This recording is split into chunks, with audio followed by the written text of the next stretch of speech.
இனிய காலை வணக்கம். இன்னைக்கு நம்ம பார்க்கக்கூடிய விஷயம் பட்டா. பட்டாவுல இருக்கக்கூடிய வகைகள். நம்ம நேத்து என்ன டிஸ்கஸ் பண்ணியிருந்தோம்? பட்டா, சிட்டா, அடங்கல் அப்படின்னு பார்த்திருந்தோம். அதுல பட்டா அப்படிங்கிறது எந்த அளவுக்கு ரொம்ப முக்கியமானது அப்படிங்கிறது நம்ம தெரிஞ்சிருந்தோம் இல்லைங்களா? அப்போ அந்த பட்டாக்கு உள்ள இருக்கக்கூடிய வகைகள் என்ன? நம்ம கிட்ட இருக்கக்கூடிய டாக்குமெண்ட் எந்த பட்டா வகையை சார்ந்தது அப்படிங்கிறத நம்ம தெரிஞ்சுக்கணும் இல்லைங்களா? அதுக்கான இந்த ஒரு பதிவு.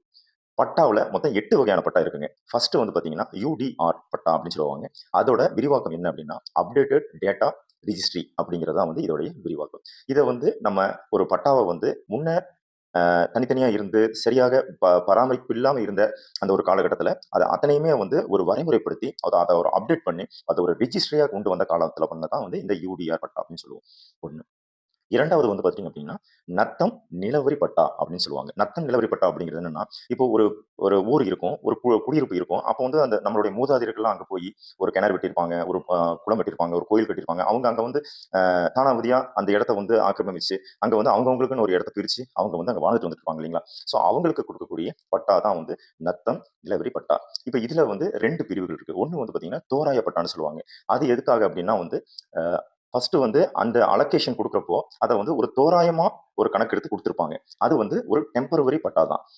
அந்த தோராய பட்டாவ அடிப்படைய வச்சு, அதுக்கு அடுத்தது அந்த ரெக்டிஃபிகேஷன்லாம் பண்ணி, அந்த குறைகள், அதுல இருக்கக்கூடிய சின்ன சின்ன விஷயங்கள், தவறுகள் இது எல்லாத்தையுமே சரி பண்ணி, தூய பட்டா அப்படிங்கிறத கவர்ன்மெண்ட் குடுக்கும். இந்த தூய பட்டா மட்டும் தான் ஃபைனல் அப்ரூவ்ட் அ டாக்குமெண்ட்டா கன்சிடர் பண்ணப்படும். உங்ககிட்ட தோராய பட்டா இருக்கா? இல்ல தூய பட்டா இருக்கா? அப்படிங்கிறத செக் பண்ணிக்கங்க.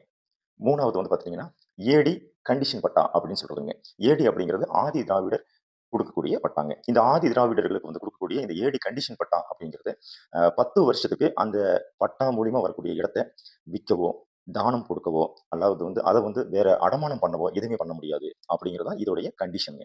அது மட்டும் இல்லாம அப்படி அவங்க 10 வருஷத்துக்கு அப்புறமேலு அந்த பட்டாவ குடுக்கணும் அப்படின்னா, அதே ஏடி ஆதி திராவிடர் வகுப்பை சார்ந்த அ அ நபர்களுக்கு தான் அத விக்க முடியும். தானமா குடுக்க முடியும். வேற அ அ வகுப்பினருக்கு அத குடுக்க முடியாது. இது கண்டிஷன் இருக்கக்கூடியதுனால, இது பேரு ஏடி கண்டிஷன் பட்டான்னு சொல்றதுங்க. அடுத்தது பார்த்தீங்கன்னா, டிஃபார்ம் பட்டா அப்படின்னு சொல்றது. டிஃபார்ம் பட்டா அப்படிங்கிறது என்னன்னா நம்ம விடுதலை போராட்ட தியாகிகள், ராணுவ வீரர்கள், பிற்படுத்தப்பட்ட ஏழை மக்களுக்கு குடுக்குறது டிஃபார்ம் பட்டா அப்படின்னு சொல்லுவாங்க.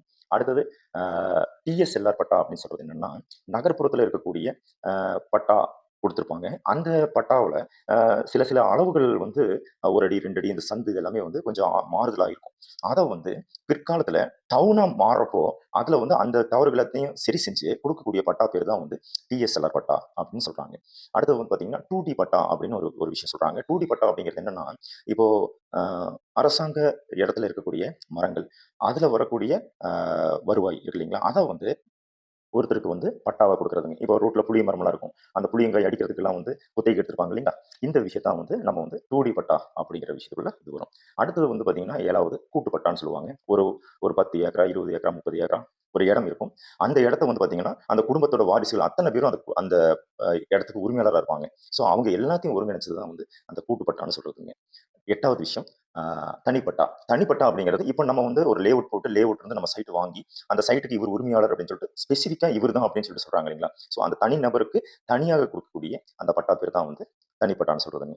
ஸோ இன்றைய தகவல் உங்களுக்கு பயனுள்ளதா இருக்கும்னு நினைக்கிறேன். நன்றி, வணக்கம்.